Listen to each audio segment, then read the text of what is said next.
Sir আমার গাড়ি মোছা হয়ে গেছে, আমার টাকাটা দিন। আচ্ছা ঠিক আছে, দিচ্ছি। স্যার আপনার ফোনে ইনি কে? ইনি আমার ওয়াইফ। কিন্তু স্যার এটা তো আমার আম্মু। আরে এসব অযথা কি কথা বলছো তুমি? না না স্যার, আমি সত্যি বলছি, ইনি আমার আম্মু। আরে তুমি পাগল হয়ে গেছো নাকি? তোমার মাথা কি ঠিক আছে? আমার ওয়াইফ তোমার আম্মু হতে যাবে কেন? জানি না, আমি শুধু জানি উনি আমার আম্মু, তাই। আজব পাগল তো তুমি।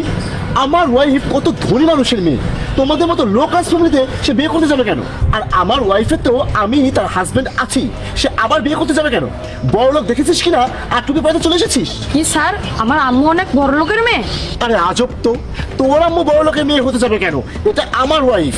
আর বিয়ের সময় আমাকে অপু তো কিছু বলেনি।